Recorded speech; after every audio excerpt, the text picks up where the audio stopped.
दोस्तों नमस्कार। मैं श्यामनाथ यादव मेटकरवादी। अभी पहलगाम में आतंकी हमला हुआ। उसमें एक राजस्थान का परिवार, राजस्थान नहीं गुजरात का परिवार आया हुआ था, जिसमें लड़का, बहन, माँ बच गए और बाप को जो है गोली मार दिया गया। तो इस बारे में इस बच्चे का क्या कहना है, पहले आप लोग थोड़ा सा इस वीडियो में देख लें, उसके बाद फिर आगे बात हो। 10-12 साल का वो बच्चा जिसके पिता की हत्या आतंकियों ने उस बच्चे की मौजूदगी में कर दी, जो बच्चा अपनी बहन, अपनी माँ और अपने पिता के साथ पहलगाम गया था, उसके पिता 44वां जन्मदिन मनाने पूरे परिवार को लेकर गए थे। आतंकियों ने धावा बोला, हमला किया, 27 लोगों को मौत की नींद सुलाया। उसी में इस बच्चे के पिता भी थे। इस बच्चे की माँ और ये बच्चा दोनों जब कैमरे के सामने आए तो उन्होंने जो कुछ कहा ये सुना जाना चाहिए, पूरे देश को सुनना चाहिए। खास बात ये बच्चा गुजरात का है, उसी गुजरात का जहां से मोदी जी आते हैं। सूरत के रहने वाले शैलेश कल्ठिया इस बच्चे के पिता थे, अब इस दुनिया में नहीं है। शैलेश कल्ठिया अपनी पत्नी शीतल, बेटी नीति और बेटे नक्श के साथ पहलगाम गए थे। शैलेश कल्ठिया क्या करते थे, परिवार क्या कह रहा है, ये आगे सुनेंगे। उससे पहले मैं चाहता हूं इस बच्चे को सुनिए।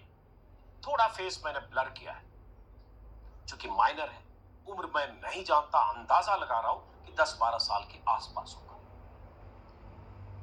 इस बच्चे से पूछा गया, कई सवाल पूछे गए, कई कैमरे थे। इस बच्चे से पूछा गया कि सरकार के बारे में कुछ कहना चाहते हो, सरकार से कुछ कहना चाहते हो, सुरक्षा के बारे में। तो इस बच्चे ने क्या जवाब दिया, सुनिए जरा। सरकार तो गई हुई है, मतलब इतना बड़ा आतंकवादी का हमला हुआ, उन्हें कुछ पता ही नहीं है। इधर पूरी नीचे पूरे आर्मी का बेस है, उन्हें पता ही नहीं है। अच्छा, कुछ नहीं है। मतलब चाहता हूँ कि पहलगाम के ऊपर आर्मी रखो, 2 दिन रखो कर रखो। घूमने जाने का मन करेगा वहाँ जो हुआ आपके साथ? नहीं, बिल्कुल नहीं। पर फिर से सुनिए। सरकार तो गई हुई है, मतलब इतना बड़ा आतंकवादी का हमला हुआ, उन्हें कुछ पता ही नहीं है। इधर पूरी नीचे पूरे आर्मी का बेस है, उन्हें पता ही नहीं है। अच्छा, कुछ नहीं है।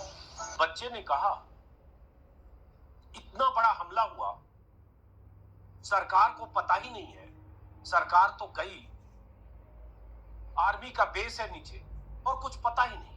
मतलब सीधे सीधे 10-12 साल का ये बच्चा, जिसके पिता की मौत अभी अभी हुई है, पिता की मौत के 48 घंटे के भीतर,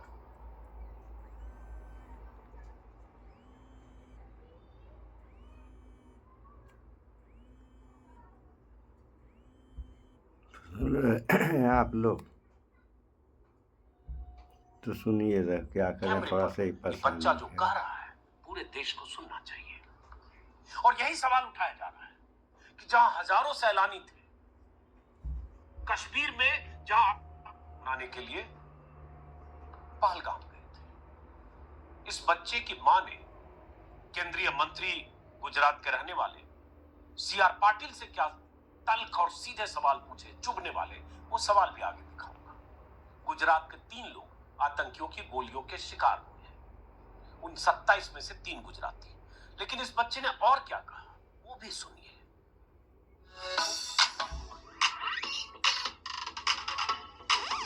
ये हाल है दोस्तों। लेकिन इस बच्चे ने और क्या कहा, वो भी सुनिए। हम पहलगाम गए थे, उधर घोड़े से पहलगाम जाना होता था ऊपर, तो ऊपर गए। तो 10-15 मिनट में वो आतंकवादी आ गए, तो हम भागे और छुप गए। आतंकवादी ने ढूंढ लिया, हमें तो टोटल 2 ही दिखे थे। एक ने बोला कि मुसलमान अलग हो जाओ और हिंदू अलग हो जाओ, जेंट्स को बस, और हिंदू वाले जेंट्स को गोली मार दी। गंज है। और बाद में जब वो अचानक से गायब हो गए, चले गए, तब सब बोले जो बचे हैं वो भागो नीचे। तो हम नीचे भाग गए। मम्मी दीदी ने तो मेरे को घोड़े पर बिठा दिया था। मम्मी दीदी उतर के आई, मैं घोड़े से आया था। मुझे लगा तो गए थे, मेरे को लगा गए, अब तो गए, पर उन लोगों ने बचा लिया। मेरी मम्मी तो जा नहीं रही थी मेरे पापा को छोड़ के, पर हम दोनों के लिए तो जाना पड़ा था। हाँ, कलाम कलाम बोल रहे थे आतंकवादी, और मुसलमान बोल रहे थे। मुसलमानों को अपनी भाषा तो आती होगी, वो बोल रहे थे मुसलमान। 3 बार कलाम बोला, 3 बार उन लोगों ने मुसलमान बोला, और जो हिंदू थे उन्हें शूट कर दिया। हम तो होंगे 20-30। सरकार तो गई हुई है, मतलब इतना बड़ा आतंकवाद हुई है, मतलब ये बच्चा जिसके पिता की हत्या इसकी सुन लिया आप लोगों ने। ये हाल है, इतना बड़ा बच्चा कह रहा है सरकार गई। यहाँ सरकार नाम की कोई चीज़ है ही नहीं है यहाँ। और वहीं पे कुछ ही दूर पे आर्मी बेस था, और उन आर्मी वालों को भी नहीं पता है कि कुछ दूर पे क्या हो रहा है। ये हाल है। और यही सरकार नोटबंदी के समय कही थी कि नोटबंदी हम कर रहे हैं, इससे आतंकवादियों की कमर टूट जाएगी, और क्या क्या होगा क्या क्या नहीं होगा। अब सारे लोग इस बात को जानते हैं। और आज क्या हो रहा है या क्या हुआ, इस पर किसी की जवाबदेही है ही नहीं है। तो अब सरकार भी, हम आप लोगों को एक पोस्ट दिखा रहे हैं, उसमें जो सरकार स्वीकार कर रही है कि वह सरकार से गलती हुई। तो सरकार से गलती हुई, सरकार स्वीकार कर रही है। ये पोस्ट है, मोदी सरकार ने माना पहलगाम आतंकी घटना में सरकार से चूक हुई। देखिए आप लोग, ये है पोस्ट। तो सरकार से चूक हुई। अगर सरकार ये मान रही, स्वीकार कर रही सरकार से चूक हुई, तो अब आगे सरकार को क्या करना चाहिए? खासतौर से प्रधानमंत्री हैं, गृह मंत्री हैं, अब जिसकी गलती है उसका इस्तीफा होना चाहिए। पहले इस्तीफा दो, उसके बाद तब ना आगे के बारे में जो है आपको कहना चाहिए कि भाई गलती हुई तो कैसे गलती हुई, ये बात है, वो बात है, वो बात है। और सबसे बड़ी समस्या 370 हटाया गया, तो कश्मीर को स्वर्ग बना दिया गया कि अब कश्मीर में कुछ होने वाला है ही नहीं है। और इतनी बड़ी घटना घट गई तो सरकार की चूक नहीं मानी जाएगी। और घटना भी घट गई, उसके बाद जो है प्रधानमंत्री को कश्मीर जाना चाहिए। कश्मीर का दौरा रद्द करके जा कर रहे हैं, चुनावी प्रचार कर रहे हैं जाकर के बिहार में। और राहुल गांधी विपक्ष के नेता,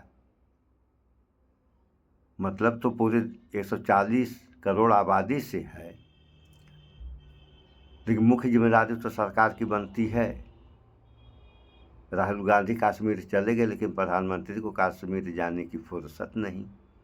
इसी तरीके से आज तक मणिपुर नहीं गए। राहुल गांधी गए, एक बार से ज़्यादा जज लोग चले गए, लेकिन प्रधानमंत्री को इतनी फुर्सत नहीं मिली। आखिर करते क्या हैं ये 24 घंटा? कहने को तो कहते कि मैं 18 घंटे या कितने घंटे काम करता हूँ। कौन सा काम आप करते हैं भैया? जनता को दिखना भी तो चाहिए वह काम। तो जनता जो देख रही है बस वही एक ही चीज़ देख रही है। रात दिन केवल चुनाव में व्यस्त हैं आप। अब हमारे पास वो व्यवस्था नहीं है, नहीं तो हम दिखा देते कि वहाँ जा कर के जो है नीतीश कुमार से पूरा गलबहियाँ कर रहे हैं, हंस रहे हैं, मुस्कुरा रहे हैं। और इधर देश संकट की घड़ी से गुजर रहा है। इसमें भी हिंदू मुस्लिम, अरे आतंकवादी हैं। इस बात को भली भांति जान रहे हैं कि इस देश में हिंदू मुस्लिम हो ही रहा है, तो ये मुद्दा यहाँ भी फंसा दे, सब हिंदू मुस्लिम कर दिए, हिंदुओं को हटा दिए। क्या उसमें मुस्लिम नहीं मारे गए? मुस्लिम भी तो मारे गए हैं। और दूसरी बात, जो बचे हैं, इसमें अगर ये कहा जाए कि मुस्लिम नहीं बचाए हैं, तो सारे लोग वहाँ के बचाए हैं, चाहे वो हिंदू रहा हो या मुस्लिम रहा हो। और बचाने वालों ने जो मेहनत किया उन लोगों ने एक पैसा नहीं लिया पर्यटकों से। और ये जो जहाज़ की कंपनियां हैं, ख़ासतौर से प्राइवेट कंपनियां हैं, इन्होंने जो भाड़ा जो होना चाहिए उसका जो 2-2 गुना, 3-3 गुना, 4-4 गुना, अब कितने गुना बढ़ाया। इस चैनल पे आप लोग समाचार देख ही रहे होंगे। तो इसी को कहते हैं आपदा में अवसर। प्रधानमंत्री ने खुद ही एक बार कहा था आपदा में अवसर। पुलवामा घटना हुआ, उसके बाद चुनाव, अब ये घटना घटी, इसके बाद बिहार में चुनाव। तो मौतों पे वोट मांगा जाएगा। उसमें तो मोदी जी ने कहा था कि क्या पहला वोट पुलवामा के शहीद के नाम पे पड़ेगा। जनता ने दिया आपको, और उसके बाद जनता को क्या मिल रहा है कि सारी सिक्योरिटी जिसको जहाँ रहनी चाहिए वहाँ एक पुलिस तक नहीं था, एक होमगार्ड तक नहीं था वहाँ पे, जहाँ 2-3 हज़ार रुपया 2-3 हज़ार पर्यटक घूम रहे थे। यहाँ जेट प्लस की सुरक्षा कंगना रनौत को और आरएसएस प्रमुख है मोहन भागवत, इन लोगों को सुरक्षा दी जा रही है। इन लोगों के ऊपर कौन सा खतरा है कि इनको सुरक्षा दी जा रही है। जहाँ खतरा है वहाँ सुरक्षा है ही नहीं है। अरे वहाँ तो 24 घंटे सुरक्षा रहनी चाहिए, चाहे पाठक रहें या न रहें। पाठकों के रहने और न रहने से क्या फ़र्क पड़ता है, संवेदनशील एरिया है। आप वहाँ पे सुरक्षा बढ़ाइए, तो बढ़ाएंगे कहाँ से। 1 लाख से ज़्यादा तो सैनिक का पद खाली है, उसको भरना है नहीं। तो ये जो सिस्टम चल रहा है इस देश के अंदर, तो प्रधानमंत्री ने एक बार कहा था कि खतरा देश के बाहर से तो है ही है, देश के अंदर से भी है। तो देश के अंदर से किन लोगों से खतरा है, इसका अनुमान आप लोग लगाएं और लगाते रहें कि खतरा अंदर से है। ये जो आतंकी घटना घटी है, ये बाहर से नहीं आए थे, ये अंदर के ही रहे होंगे, ऐसा हमारा अनुमान है। अगर बाहर से आए तो बॉर्डर पे कैसे डांक गए। बॉर्डर पर तो जो है हमेशा बीएसएफ वाले रहते हैं, कैसे आ गए। और घटना घटने के पहले रेकी भी किए हैं। रेकी के बारे में आगे हम वीडियो में बताए हैं कि मौका मुआने ऐसा पहले कर लिए कि कैसे किया जाएगा, और वैसे कर लिए। करने के बाद जो है आराम से चलेगी भी गए। अब वहाँ कोई देखने सुनने वाला है ही नहीं है, घटना घटा है, आराम से निकल लिए, जो भी रहे हों। अब मोदी तो कह ही रहे हैं कि आखिरी छोर तक खोज कर मिटा दूंगा। शुरुआती दौर में आपने कहा था कि 370 हटने के बाद जो है यहाँ कश्मीर स्वर्ग बन जाएगा, यहाँ किसी प्रकार की समस्या नहीं रहेगी। नोटबंदी में भी आप ऐसा ही कहे थे। सब करने के बाद हो क्या रहा है, इसका जवाब कौन देगा। अरे साफ सुथरी बात है, अगर आपके बस का नहीं है प्रधानमंत्री महोदय, तो आप इस्तीफा दे दें और किसी कुशल आदमी को जो कुर्सी सौंप दिया जाए, जो कम से कम देश के बारे में सोचे कि हमें क्या करना है और क्या करना चाहिए। सो इस वीडियो में इतना ही। स्वच्छता अपनाएं, शुद्ध खाएं, स्वस्थ रहें, शिक्षित बने। जय विज्ञान, जय संविधान, नमस्कार।